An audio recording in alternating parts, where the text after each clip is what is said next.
Сәлем достар, ол IT Алматы компаниясының келесі сабағына қош келдіңіздер. Және байқап отырғандарыңыздай, мен қазір ғана мына USB дискідегі файлдардың барлығын жойып жібердім, және бұл жерде ешқандай файл қалмағаны анық.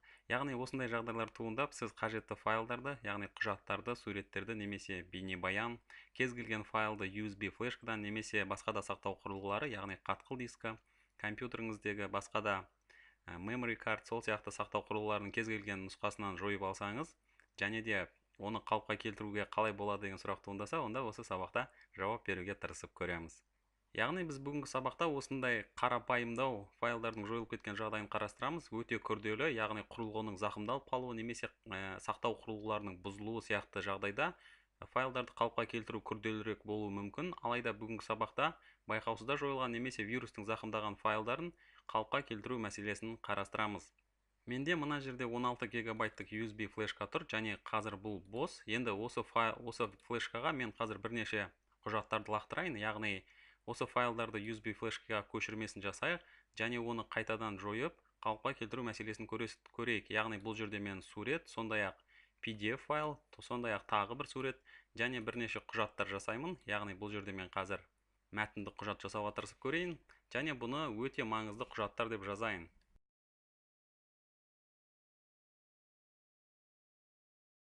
Жарайды, міне USB флешкаға бірнеше файлдардың көшірмесін жасадым, яғни құжаттар жасадым, және бұл жерде енді менің USB флешкамда осы файлдарды байқаусыз жойып алдық деп елестетейік, яғни форматтау жасамайық, тек қана осы файлдардың барлығын жойып жіберейін, және жоясыз ба дегенде иә деп жауап берейін, және бұл файлдардың бізде координаға, яғни себетке түспейтінін ескеру керек.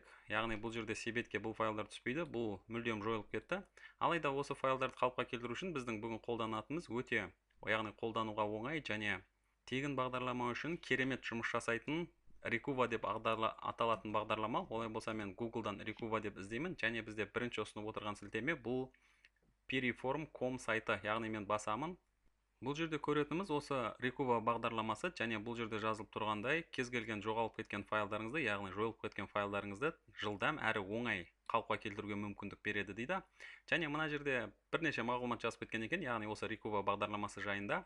Сіз байқаусызда файлдарыңызды жойып алдыңыз ба дейді, яғни компьютеріңіз бұзылды ма дейді. Ондай болса ешқандай сізде мәселе туындамауы мүмкін, себебі Recuva деген бағдарлама керемет бағдарлама. Сізге Windows операциялық жүйесінде, сондай-ақ себетте немесе digital камера, яғни цифровая камера, санды камера деп айтып жатамыз, сондай-ақ MP3 плеер, сондай-ақ басқа да сақтау құрылғыларында жойылып кеткен файлдарды қалыпқа келтіруге мүмкіндік береді дейді.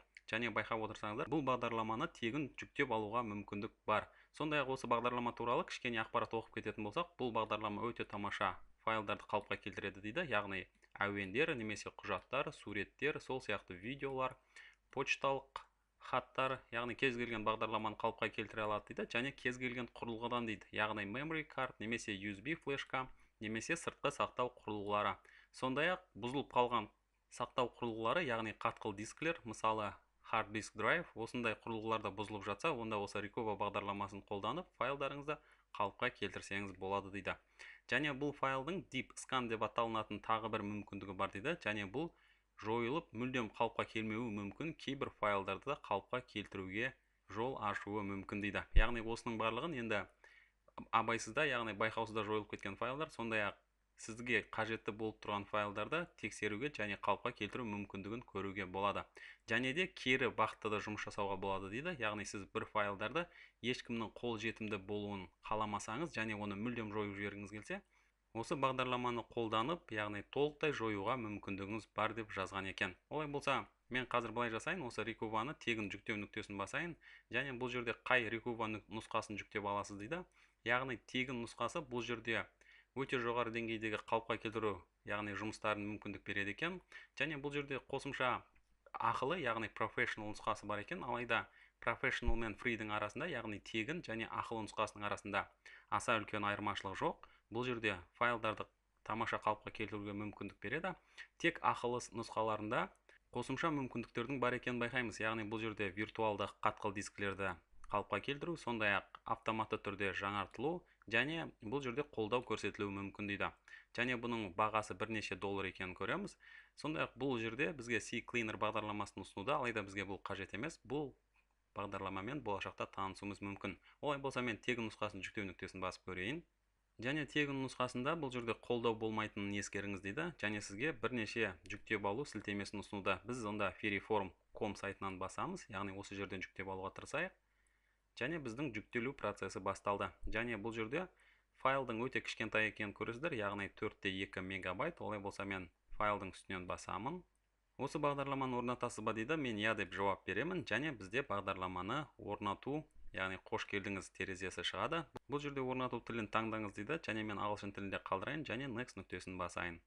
Енді бұл жерде жұмыс үстелінде кішкентай белгішелердің пайда болуын қалайсыз ба дейді, және Recuva бағдарламасы автоматты түрде жаңартылғанын қалайсыз ба дейді. Бұның барлығын көз жүгіртіп бір оқып шығыңыз, және қаласаңыз мына жерде белгішелерді қалдырасыз, және next нүктесін басамыз. Қосымша CCleaner бағдарламасын тегін орнатуды ұсынуда, алайда біз оны қазір орнатпайық, яғни мен жоқ деп жауап беремін, және next нүктесін басамын. Байқап отырғандарыңыздай бағдарламаны орнату өте оңай іске асады, және finish нүктесін басамыз. Енді біздің жұмыс үстелінде, яғни осы Recuva бағдарламасына қош келдіңіз дейді.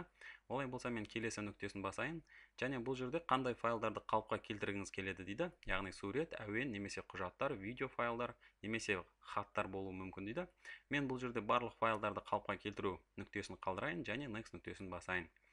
Енді бұл жерде файлдардың қайда орналасқанын көрсетіңіз дейді. Яғни ол сізде мысалы медиа файлдарда, немесе iPod'та, яғни сыртқы осындай құрылғыларда болуы мүмкін, немесе компьютердегі құжаттардың папкасында, яғни сіздің компьютеріңіздің кейбір бөлігінде файлдарыңыз жоғалып кетсе, соны да қалыпқа келтіруге мүмкіндік береді.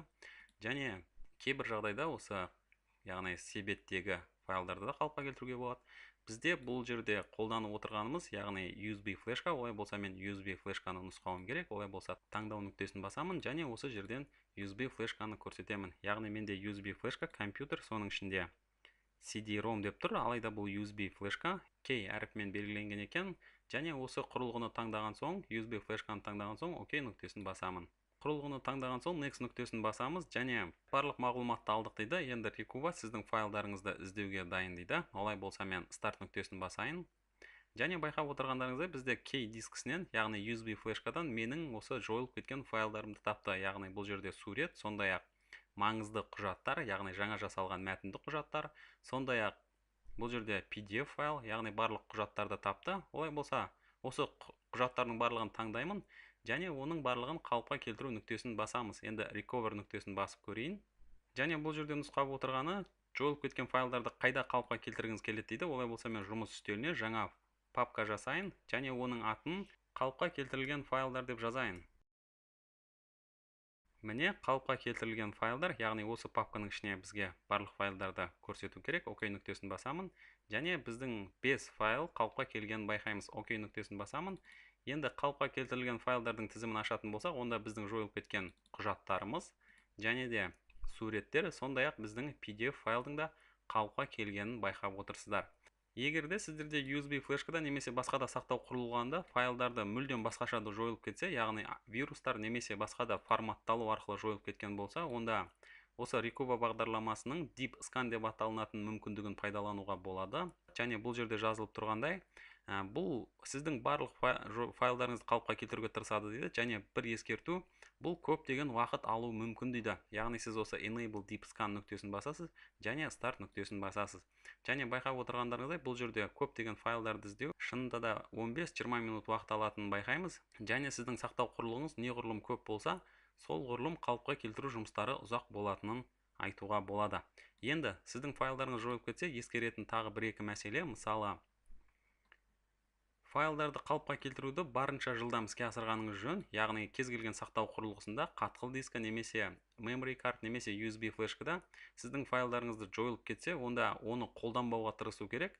Яғни ол жерге ешқандай файлдар қосымша жазбаңыз, және қосымша бағдарлама қолданбаңыз. Тек файлды қалыпқа келтіру мәселесін бірінші шешкеніңіз дұрыс.